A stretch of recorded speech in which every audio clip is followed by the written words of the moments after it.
Nah, caranya pemerintah daerah memastikan mudik Lebaran tahun ini lancar dan aman serta tidak menyebabkan peningkatan kasus COVID-19? Saya akan tanyakan kepada Gubernur Jawa Tengah, Ganjar Pranowo, dan Wakil Gubernur Jawa Barat, UU Ruzanul Ulum. Selamat malam, Assalamualaikum Pak Gubernur dan Pak Wagub, sehat ya? Alhamdulillah sehat. Waalaikumsalam. Alhamdulillah sehat, Mbak. Oke, ini saya ke Jawa Tengah dulu nih yang katanya tadi jumlah pemudiknya paling banyak ini. Sudahkah ada hitung-hitungan pemudik yang saat ini sampai dengan malam ini masuk ke Jawa Tengah, Pak Ganjar?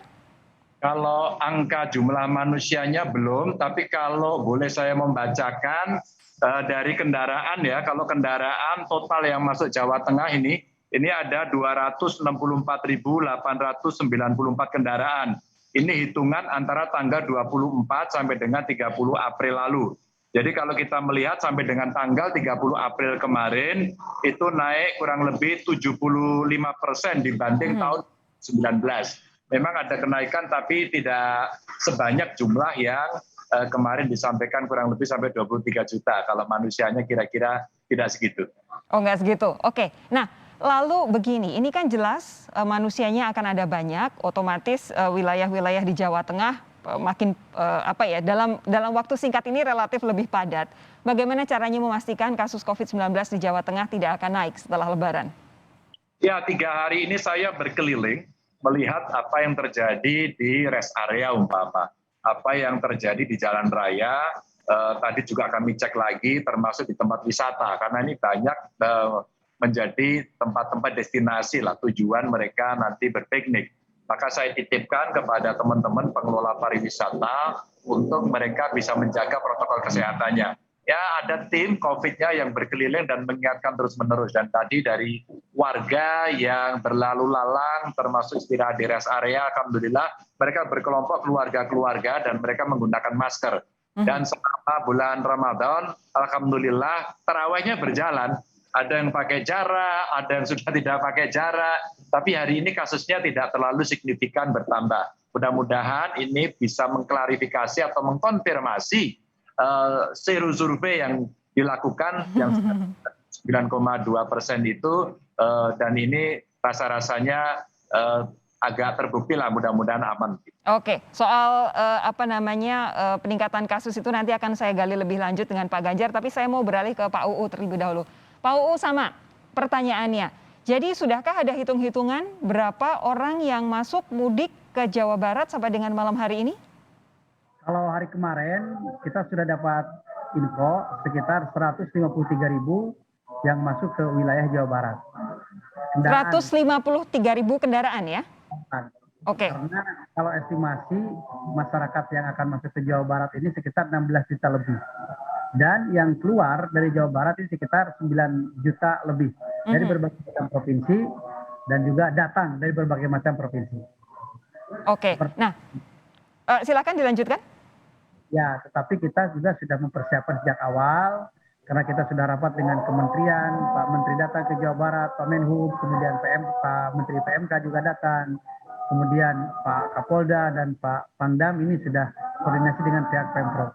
Jadi pada prinsipnya kami pemerintah dan masyarakat Jawa Barat insya Allah sudah siap dan sampai hari ini pun tidak ada kendala yang berarti, cuma ada kemacetan-kemacetan di wilayah tol, tapi ini semua kan bisa terurai dengan baik karena kesiapan kepolisian di wilayah Jawa Barat seperti itu.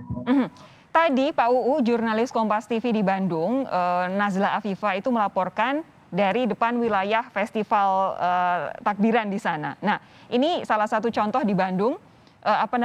Lumayan ramai ini. Pasti juga diikuti wilayah-wilayah lain karena betul-betul kita selama 2 tahun terakhir pandemi itu kan ruang gerak agak terbatas demi kesehatan masyarakat begitu ya. Nah, bagaimana caranya memastikan supaya euforia masyarakat yang terjadi malam hari ini ketika takbiran sampai besok ketika perayaan Hari Raya Idul Fitri, terutama saat sholat Idul Fitri itu tidak diikuti dengan peningkatan kasus COVID-19 di Jawa Barat? Ya. Saya sebagai pemerintah provinsi mengikuti isyarat-isyarat dari pemerintah pusat. Artinya sekarang tidak ada pembatasan terhadap jumlah dan juga tidak ada hal-hal yang lain seperti tahun kemarin. Sekarang hanya menguatkan tentang prokes, kemudian juga menguatkan tentang vaksin. Kecuali kemarin pernah dibahas tentang adanya kegiatan halal bihalal yang ada di ruangan. Itu harus pas 100, jangan lebih daripada 100 orang. Kemudian juga tentang wisata, ini juga tidak ada batasan-batasan. Kami memberikan kebebasan kepada masyarakat sesuai dengan arahan dari pemerintah pusat. Karena kami juga memiliki keyakinan bahwa corona di Jawa Barat ini akan segera berakhir. Oke. Apalagi hari ini kan sudah bornya juga 1% juga sudah hampir ini. Beberapa tempat isolasi kami datangin, kemudian semuanya hampir nihil ya, termasuk tempat isolasi yang ada di wilayah Jawa Barat, provinsi maksudnya. Seperti itu. Pak Ganjar, ini kalau kita lihat angka nasional itu kan memang saat ini stabil di rata-rata rendah begitu ya. Tetapi kita juga harus ingat di beberapa negara lain yang rezim testingnya itu lebih ketat dibandingkan Indonesia, jumlah testingnya lebih banyak dibandingkan Indonesia, itu ada peningkatan. Amerika Serikat misalnya, lalu di Tiongkok misalnya, dan juga beberapa negara lainnya. Nah, kalau di Jawa Tengah sendiri, melihat bahwa saat ini pemudiknya paling banyak menuju ke arah Jawa Tengah, apakah ada peningkatan jumlah testing yang akan direncanakan? Karena begini, ketika masyarakat sudah semakin terlindungi dengan vaksinasi, jangan-jangan mereka merasa bahwa jangan-jangan kok flu biasa, bukan COVID-19, sehingga tidak mengeteskan diri sendiri karena misalnya harus membayar begitu. Tidak ada rezim testing yang besar seperti ketika pandemi sedang puncak-puncaknya beberapa saat yang lalu. Apa yang bisa Anda sampaikan soal ini? Iya, saya tidak akan mengambil ilmu paniknya banyak negara. Ilmu paniknya banyak negara yang kemudian membuat kita tambah stres. Enggak. Sekarang kita mesti percaya diri. Dari ukuran-ukuran gejala-gejala yang ada, SOP yang dikembangkan di dalam pemeriksaan termasuk di rumah sakit sudah ada. Maka kita ikuti itu aja. Jadi belum tentu yang di luar negeri juga lebih baik. Gitu. Kita mesti percaya diri soal itu. Dan terbukti hari ini dengan kehati-hatian kita, dengan pengelolaan kita, relatif Indonesia pengelolaan lebih baik. Kita mesti percaya diri. Saya ulang-ulang ini berkali-kali, agar kita tidak hanya sekedar nyontek, tapi kita punya data sains, kita punya ilmu untuk kita melakukan itu. Maka dari semua yang ada, seluruh gejala yang ada ketika masuk ke rumah sakit, proses itu selalu saja akan dilakukan, tapi tidak lagi kita berburu untuk melakukan testing, itu tidak kita lakukan lagi. Maka masyarakat perlu kita edukasi untuk mereka menggunakan maskernya dan mereka berhati-hati. Saya kira pembelajaran itu sudah cukup buat kami. Oke, kalau di Jawa Barat, Pak UU? Oke, tampaknya kami mengalami gangguan komunikasi dengan Pak UU. Saya lanjutkan terlebih dahulu dengan Pak Ganjar, sembari teman-teman di studio menghubungi kembali Pak UU. Pak Ganjar, tapi kan begini, kalau COVID-19 saat ini memang kondisinya lebih baik begitu, tapi kalau tidak dicari kan tidak ketemu juga. Adakah kebijakan khusus soal hal ini supaya memastikan bahwa masyarakat itu betul-betul sehat? Ya, ada dua hal, Mbak. Yang pertama, protokol kesehatan yang saya sampaikan tadi di tempat keramaian tetap harus dijaga. Yang kedua, sekali lagi kita tidak akan melakukan hunting begitu ya, kemudian testingnya ditingkatkan gila-gilaan. Enggak, itu sudah masa lalu itu. Dan kita mesti sekali lagi percaya diri soal itu. Jangan sampai kemudian kita paranoid habis-habisan gitu kan, dan kemudian menjadi kalang kabut situasinya. Nah, kenapa pengalaman-pengalaman ini ada? Rumah sakit, anggota Persi, itu selalu kita tanya, di rumah sakitmu sekarang ada berapa kasus? Itu juga menjadi kontrol atau sebagai indikator untuk kita melakukan itu. Bukan kita tidak, kita tetap prudent ya. Dan ukuran-ukuran ini selalu kita berikan atau kita laksanakan agar kemudian masyarakat tidak panik, pengelolaannya juga bisa lebih baik. Mudah-mudahan ya, yang Omikron ini betul-betul tidak terlalu berbahaya dan kemudian dari zero testnya, zero surveinya sudah menunjukkan imunitas kita yang relatif lebih tinggi. Tapi sekali lagi, Kementerian Kesehatan pasti akan memberikan warning ketika kemudian ada sesuatu yang baru yang membuat kita harus hati-hati. Tapi kami tidak melakukan tindakan yang lebih bahasanya mengerikan itulah, menakutkan. Nah, jangan. Oke, sebagai catatan saja, serologi itu sero survei itu diambil dan berkesimpulan bahwa banyak masyarakat Indonesia sudah memiliki imunitas karena pernah terinfeksi sebelumnya. Pak UU, sama pertanyaannya dengan Pak Ganjar, apakah ada strategi-strategi khusus untuk betul-betul memastikan angka COVID-19 di Jawa Barat itu tidak naik, dalam artian bukan karena tidak ada tes, tapi melainkan bahwa masyarakat betul-betul sehat sehingga tidak ada kasus COVID-19 bukan karena tidak terdeteksi? Ya, strateginya kita bikin posko-posko, baik itu posko yang dibuat oleh kepolisian ataupun posko yang dibuat oleh pemerintah daerah. Karena kami bekerja sama dengan para bupati dan wali kota. Di posko tersebut, di samping ada pihak Dishub, juga ada BPBD. Karena BPBD ini penting di Jawa Barat sekarang masih musim hujan dan Jawa Barat ada beberapa titik yang rawan bencana. Yang kedua juga dilibatkan gugus COVID dan juga insan-insan kesehatan yang ada di situ. Jadi tetap ada peringatan-peringatan kepada mereka di saat menurut pemikiran mereka ini harus diperingatkan, ini harus diperingatkan. Tetapi betul sama dengan Pak Ganjar juga, kita tidak terlalu ekstrim lah seperti yang kemarin-kemarin. Karena kalau kita terlalu ekstrim juga masyarakat agak kasihan juga ya, sehingga masyarakat mungkin jadi pesimis kehidupannya. Sementara Pak Gubernur meminta Jawa Barat masyarakat harus optimis, karena ini sudah ya istilahnya bisa kita rasakan hari ini. Seperti itu.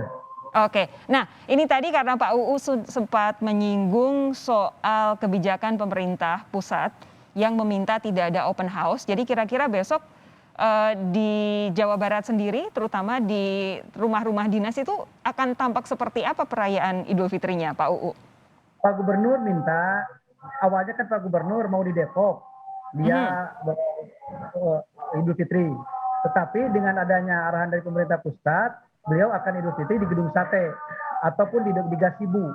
Jadi di saat setelah Idul Fitri salat Id, beliau langsung bersalaman, bersilaturahmi dengan waktu yang singkat dengan Forkopimda dan kepala dinas dan masyarakat sendiri. Seperti itu. Dan saya juga ditugaskan di Kabupaten Kuningan untuk melaksanakan salat Id seperti itu. Oke, tapi ada pembatasan ya Pak ya? Ya mungkin nanti teknis ya, di situ mungkin ada protokol dan yang lainnya, termasuk juga pihak keamanan. Hal semacam itu sudah biasa kita lakukan selama 2 tahun, jadi nggak kaku lagi lah kalau masalah itu. Seperti itu. Oke, nah kalau Pak Ganjar saya ingat tahun lalu itu bikin semacam open house dalam tanda kutip, tapi virtual begitu kan. Banyak TV, banyak layar di sana, kemudian menyapa beberapa orang dari secara daring begitu. Kalau tahun ini besok akan seperti apa? Masih sama Mbak Sofi, besok kita masih akan virtual. Ini sekarang di depan saya setting ya, besok masih akan virtual. Sorenya baru kami akan berkumpul dengan keluarga, mungkin dengan tetangga kiri kanan saja secara terbatas. Besok tepatnya di Tawangmangu, tentu kita sangat membatasi itu. Dan kita memang tidak melakukan open house. Mungkin nanti pada saat masuk kerja hari pertama, kita akan open house dengan Forkompimda, sangat terbatas saja.